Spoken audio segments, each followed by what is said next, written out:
There are places that only exist for a moment.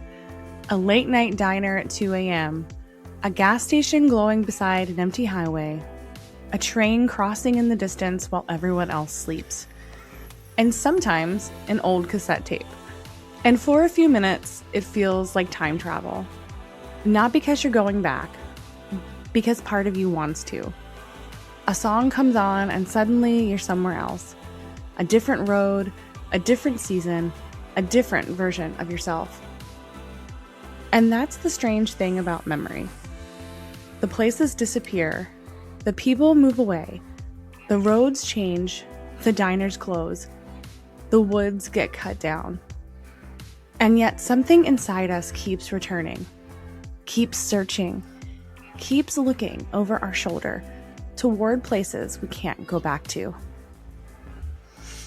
Maybe that's why America is full of strange stories. Not because the country is haunted, because memory is.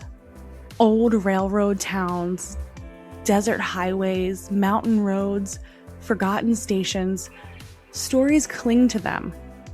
Ghost lights, phantom trains, things seen in the woods, strange lights crossing lonely skies. The stories survive because something inside us recognizes them. Like echoes and dreams, like a song you've heard before, but can't quite remember the place. Ecclesiastes 3:11. He has made everything beautiful in its time, and he has also set eternity in the human heart. Maybe that's it. Maybe that's the thing we spend our lives feeling. The ache, the longing, the sense that there has to be something more beyond the next ridge, beyond the next town, beyond the next horizon. Maybe eternity is what makes wanderers out of all of us. Welcome back to Sasquatch and Sourdough.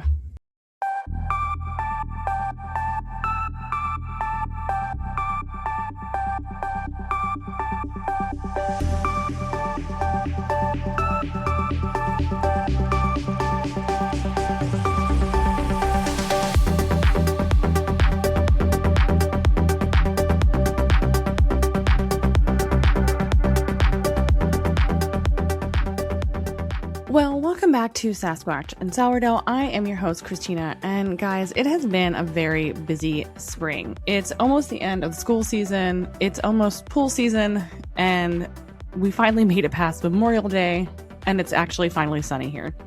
But that's Maryland weather for you. Welcome. I'm really excited about this episode. I found a guy on Instagram, and his handle is just the cassette guy. And it's amazing. Like, he doesn't have a lot of content, but it's basically he like takes an old cassette out of his car, and like it's total, like the sound design, it sounds so crisp, and like it just makes you feel like you're right there. But like he plays the cassette in his old car and then just like drives down like a random road, and then you're listening to the music and like traveling with him. And it just reminded me of like driving around the reservoir in the late 1900s in high school, like listening to music. It's just so like nostalgic. And so it got me thinking about, nostalgia and some of the classic American strange stories. And so I wanted to do a little episode about that because why not? It's summertime. Almost.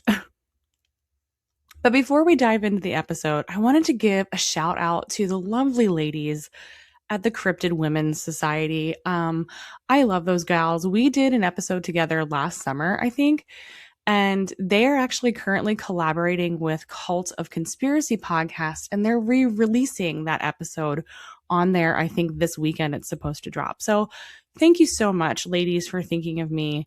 And I'm so glad that their website and everything that they're doing over there is doing so well. So please go check them out. They're awesome. And they have incredible stories. Like, we really got into like crazy dogman, like super soldiers on trains. It was wild. It was a wild episode. Maybe I'll link that or like re-release it myself because it was a good episode. So a couple housekeeping things before we get into this. I did want to mention that if you've noticed, I currently do not have any sort of like pre-made intro or outro anymore because of the RAM shortage. I had to like go through a bunch of drives for work because we're recording so much awesome content at church that I had to like just delete a lot of stuff. And I think some of my stuff actually got deleted. So until I figure that out, it's just going to be like whatever kind of cool sound design goes with the episode. So that's why you're not hearing an actual like intro outro anymore, but that's okay. And I wanted to welcome anybody new that's out there listening. Again, thank you so much for tuning in. It's been slowly growing, and it's really exciting to see that the new direction of the show is something that you want to listen to. And I'm really excited about it. So if you're new here, the best way you can get in touch is to follow us on Instagram. That's where I do most of my sharing and content creation outside of the website and outside of the actual podcast. I try to get as much episodes created as I can. But like I've said before, life is busy and these episodes deserve time. I don't want to just rush through and, create just to create. I want it to be something meaningful that you guys will enjoy. So you can follow us on Instagram. You can send an email to the show at sasquatchandsourdough@gmail.com, or you can check out the encounter map at sasquatchandsourdough.com. So that's all the housekeeping that I have. I want to just take us on a little midnight journey here and just kind of pretend we're taking some sort of haunted train through the country and maybe listening to Runaway Train by Soul Asylum. Let's jump into it.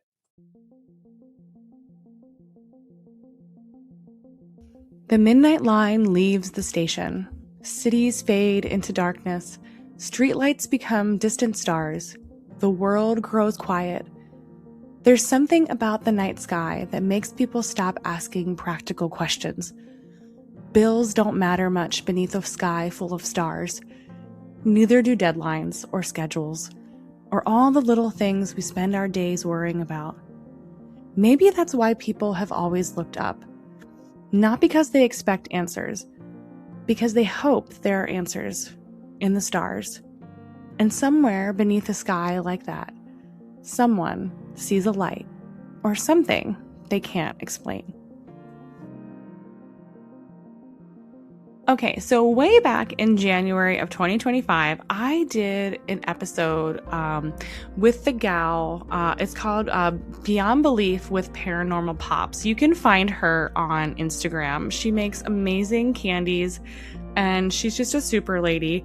We had the best time talking about her friend Angela Shearer, who wrote a book called UFO Encounters.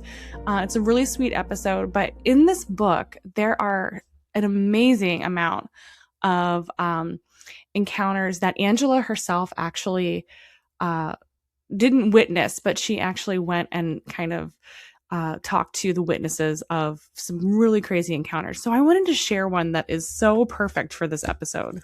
Okay, this one is it's her chapter 4, Missing Time. It's a MUFON case. So she worked for MUFON. She was an investigator there. And this one actually takes place in Chattanooga, Tennessee, January 8th, 1969. And the witness, her name is Susie, and we're just going to say that it's an assumed name. So it goes on, her report says, on this particular night, my mom, myself, and 2 others were traveling to a basketball tournament across town. We left at 7:30 p.m. The trip should have lasted 15 to 20 minutes tops, but we arrived at 10:45 p.m. I first noticed the craft and thought it was a large harvest moon, but I noticed it was traveling the same speed and distance we were. I told everyone to look. The next thing we knew, we were parked on the railroad tracks, car not running, with the craft hovering right in front of the car. I was excited, nervous, confused, shaking, and wanted a photo.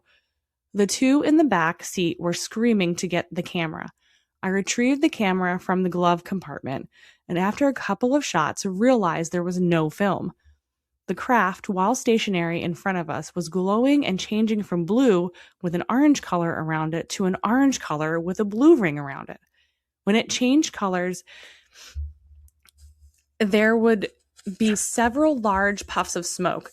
Then, all at once, the smoke disappeared, then the craft changed colors. At this point, a train was approaching our car on the tracks and started blowing its whistle. Everyone was terrified, and we started screaming for Mom to start the car. The first couple of times she tried, it did not start. And she told us if it didn't this time, we should all get out of the car and run. Thank God the car finally started, and Mom drove as fast as she could off the tracks and on toward the gym. Mom let us out at the tournament at about 10:45. When we first arrived, I clearly remember my friend untying shoes on the bleachers as we walked in. I was confused and asked her what was going on. She told us the tournament was already over and everyone was leaving. I said, quit playing with us. I guess because of the disbelief we expressed, she told us to look at the clock.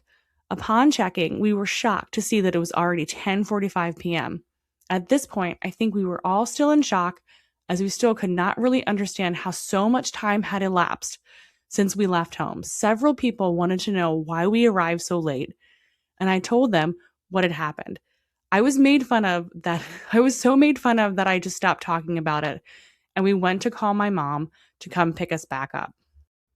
When Mom came and picked us up, we all talked excitedly about what had happened all the way home. The next day, a short paragraph in our local newspaper stated hundreds of people saw a strange object in the sky. They stated it was a weather balloon, according to the airport and weather service. We all laughed and then got mad that the government would think we are that stupid. My mom is now deceased, and the two other people that were in the car are so afraid of ridicule they deny it ever happened. Oh my goodness. And she kind of goes on to a little bit more of her history and stuff like that. And then Angela's phone interview, February 27th, 2019, she says, when I called Susie, she was at once very grateful to finally have someone to share her story with. It's very hard for the general public to understand the burden of carrying these events alone, sometimes over 40 to 50 years. The witness was honest, emotionally open, and credible in telling of her event. Over the next few months of my investigation, she was completely cooperative and helped immensely in tracking down sources of information such as names of roads, nearby airports, and local newspapers. She worked diligently in creating drawings of the craft, taking pictures of the area where the event transpired, and searching the local library for articles that may have been written about the event. Even with her poor health, upcoming surgeries, and doctor visits, Susie never let me down in her help with the investigation.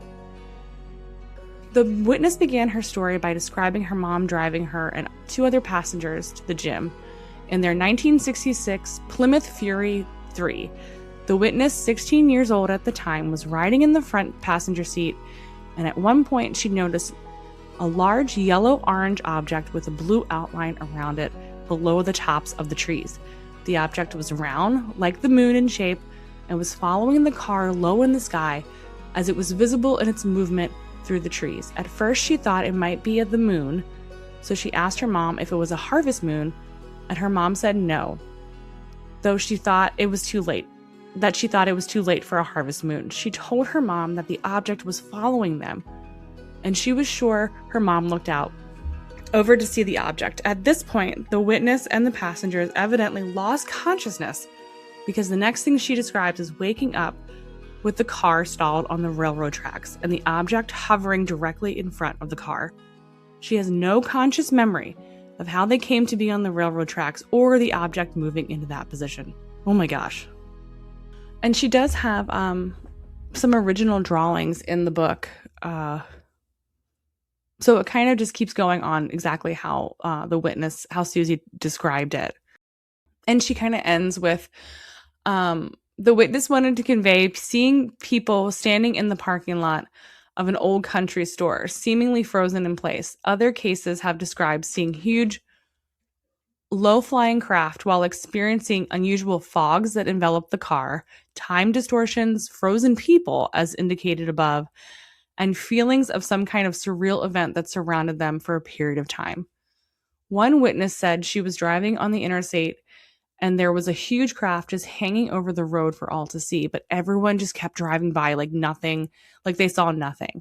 These are important markers in case investigations, and we will be discussing the implications of these bizarre but common reports in later chapters and how they play into the overall scheme of the UFO phenomenon. So I highly recommend this book. It's amazing. It's called UFO Encounters: How High Strange Events Transform Human Perception. And it's by Angela Shear. And it's just really well documented, but also she just investigates and really cares about the people that she investigated. So definitely check that one out. What a wild encounter. It kind of reminds me of, I've heard different accounts like that, but it reminds me of when I was a little girl and we would travel in the car. And like when you're a little kid, you have no idea. Like it could be literally 2 miles down the road and it feels like a half an hour. But I remember I used to love driving at night because it always looked like the moon. Like I would watch the moon and then it would just like appear to be following us in the car. It was kind of like this little neat moment. That was a really good account.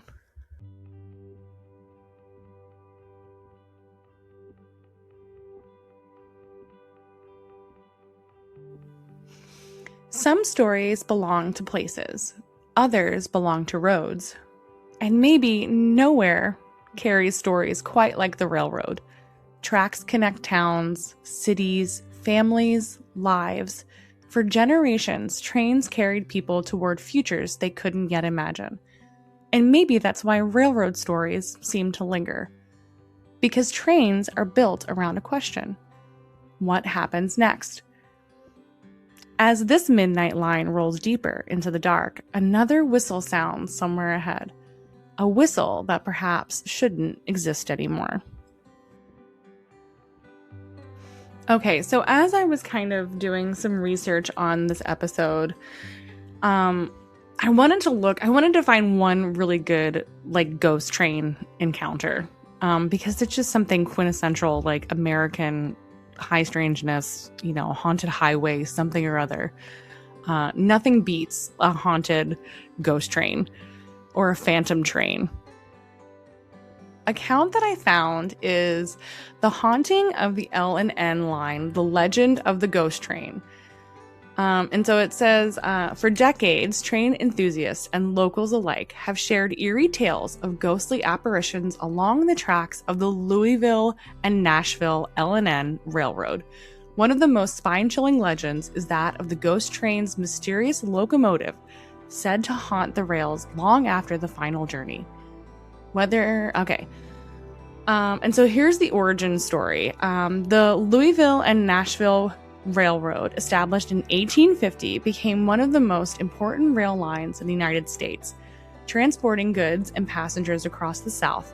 However, when the heavy industrialization and constant flow of trains, accidents were unfortunately common, and it wasn't long before stories of haunted tracks began to emerge. One such story dates back to the early 1900s, when a tragic derailment occurred just outside of Bowling Green, Kentucky. According to local lore, a passenger train was speeding along the tracks late one foggy night when it derailed on a sharp curve, killing several passengers and crew members. Though the wreckage was cleared and the tracks repaired, witnesses soon reported seeing a spectral train speeding through the night along the same route. Since the tragic accident, many have claimed to see or hear the phantom train along the old L&N line, particularly near the site of the original crash. Witnesses describe hearing the distant sound of steam engine whistles, the clanking of metal, and the screech of brakes, all despite there being no visible train. Others have reported seeing the outline of a fully lit passenger train barreling down the tracks only to vanish into thin air as it approaches. Railroad workers, locals, and even passers-by have shared similar stories. Some claim the train appears only on the foggiest of nights, while others say it can be seen on the anniversary of the derailment. One chilling account describes a man who witnessed the ghostly train passing through a crossing, only for it to disappear right before his eyes, leaving nothing but the smell of burning coal in the air. Okay, and that actually was from, that history was from historicalrailpark.com.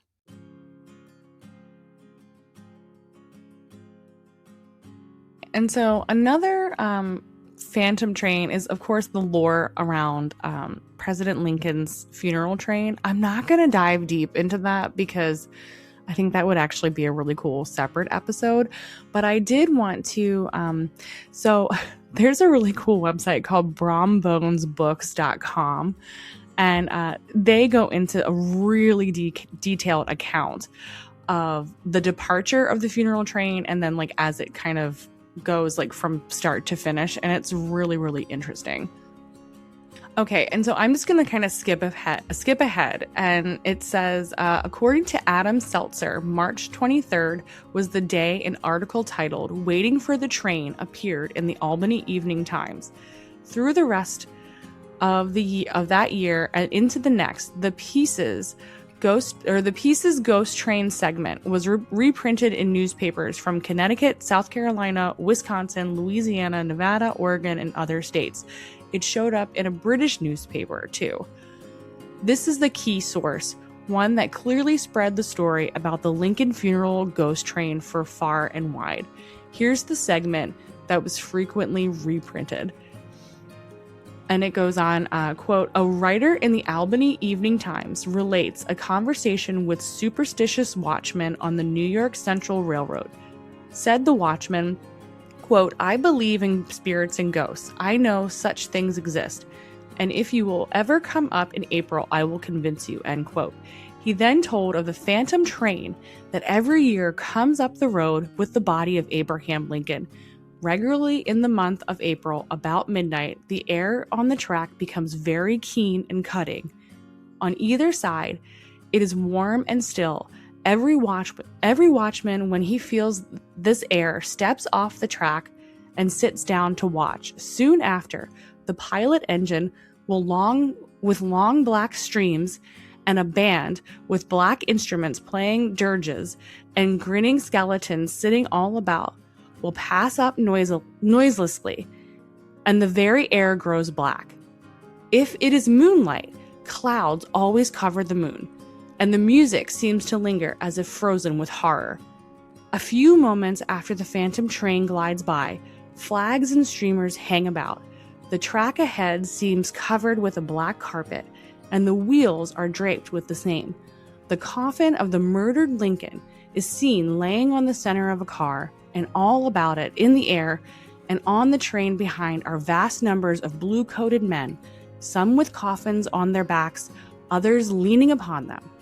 It seems that all the vast armies of men who died during the war are escorting the phantom train of the president.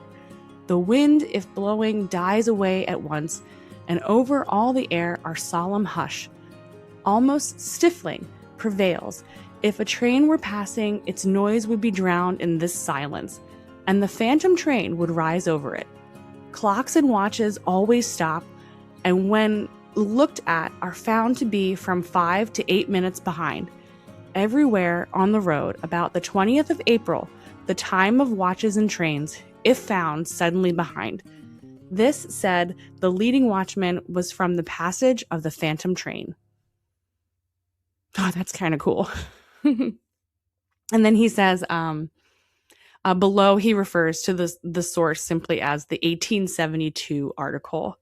So that is an amazing, again, it's brombonesbooks.com, and it's an amazing account of the Lincoln funeral ghost train.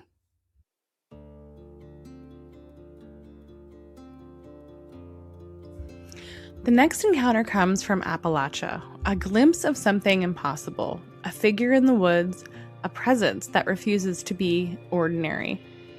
The details of the encounter matter, but what fascinates me is the setting, the edge of the woods, that place where certainty ends. Human beings have always been drawn to the edges of forests, of oceans, of maps. And every time we stand there, we are reminded that mystery still exists. Not everything has been explained. Not everything has been conquered. And some places still feel wild. Okay, so I wanted to mention this book. It's called Appalachian Cryptids and Creatures by David J. Hardy. And actually, I found this guy, I think it was on an episode of the Bump podcast. Bo Kennedy was talking about him, and I think they ended up like meeting up at the West Virginia Bigfoot Festival, which I have not at all planned to go to. I should really go. I feel like maybe we'll do that in the fall. I think it's in the fall this year, which is really exciting. So I don't know. Stay tuned. I keep thinking about going, but I don't know. I guess I'm lazy. But anyway, he suggested this book, and this guy, he had David Hardy on his, an episode of The Bump, and it was just such a great episode. And they were talking about their time at the festival, but this book is amazing. He's an illustrator, and he has a really, just really solid, like, man of God. And he made this book about Appalachian cryptids and creatures, and it's really well done. And it's really, like, the illustrations are amazing. So definitely check that out. Hopkinsville Goblins. And it says, on August 21st, 1955, a family on a small farm in Hopkinsville, Kentucky, experienced a night of otherworldly terror when their home was accosted by vicious green-skinned creatures. Around 7 p.m., Billy Ray Taylor, a family friend, had gone outside to fetch water from the well when he noticed a silver circular object descending from the sky, coming to rest in a gully near the farm. Taylor was incredibly alarmed and ran to the house to grab a shotgun. When he stepped back outside, he was greeted by a 3-foot-tall goblin with huge eyes, disproportionately large hands, and long claws, and pointed ears. The entity was menacing and seemed to be wearing a metallic plate on its chest, or armor of some kind. Another man, Lucky Sutton, joined Taylor, and seeing the creature opened fire. The goblin was unfazed by the bullets, either dodging or absorbing them. Showing no fear, it charged the men. And the men turned to run once they saw a goblin in a tree and another on the roof of a nearby house. Oh my gosh, this reminds me of Signs. I'm sorry. The farm was infested with goblins crawling and clawing at everything. Despite being shot multiple times, the goblins appeared unharmed, merely disappearing into the darkness to regroup and attack again. Barricading themselves inside the house, the family waited for an opportunity to escape, eventually making a desperate run to their vehicle and speeding to the police station. When the police reluctantly investigated, they found no trace of the goblins, just the farm damaged by gunfire. A sighting occurred in 2017 when a group of hikers in West Virginia reported seeing small, bright-eyed beings following them at a distance. The hikers described a feeling of apprehension and distant anxiety as they claimed the entities moved through the underbrush, mimicking their movements and emanating nasty sounds. Another report from 2021 involved a family in rural Tennessee who claimed to have seen goblins near their property at dusk. In both cases, the descriptions bore remarkable similarity to the Hopkinsville Goblins. Ew. Oh my gosh, that is disgusting. Yeah, that just totally reminds me of Signs. Okay, so yeah, that encounter was from the Appalachian Cryptids and Creatures book. So definitely check that one out. That's a good one.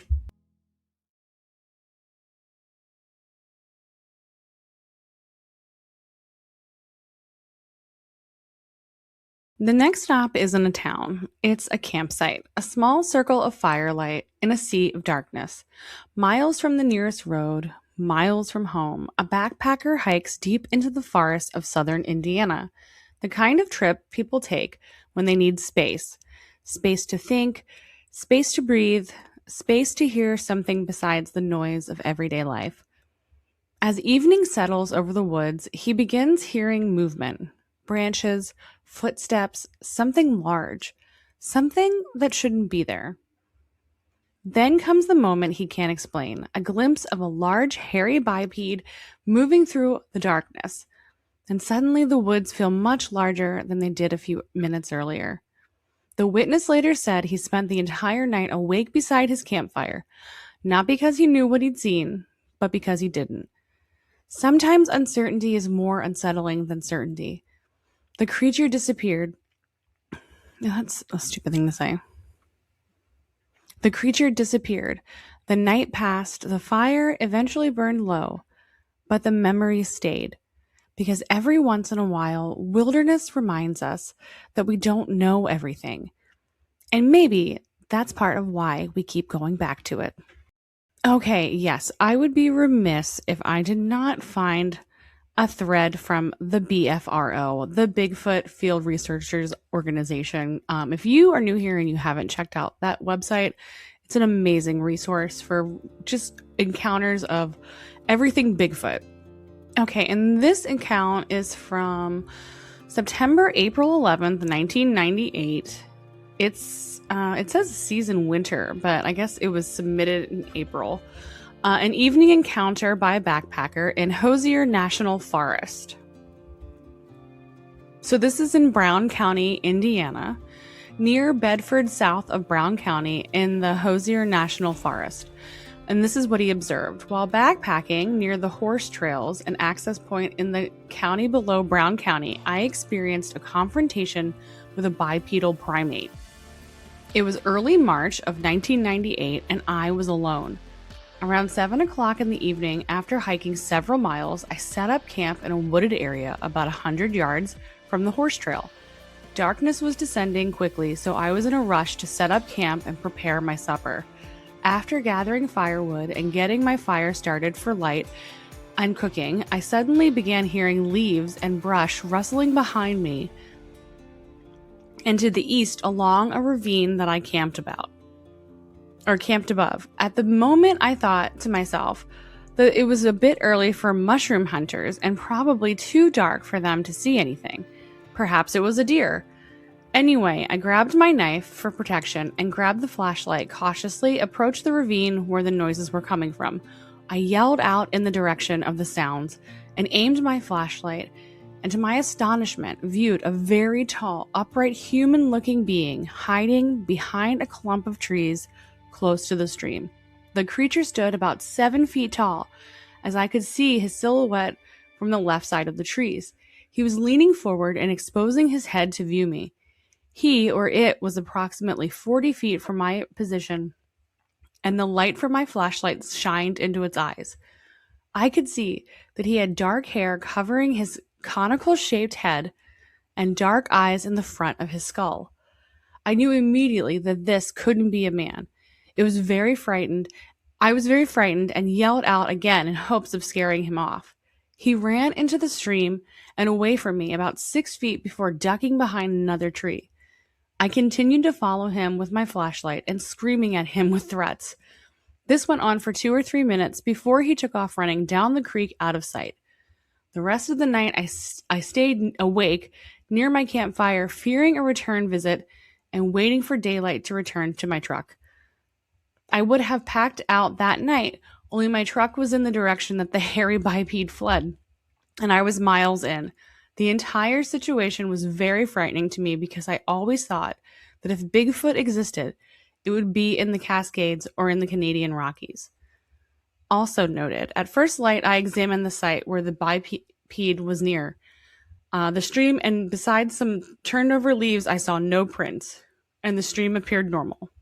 He says, other witnesses cooking a pork steak on a stick over my campfire. And there's no follow-up. Well, that's interesting. So there you go. There's a little account from Indiana.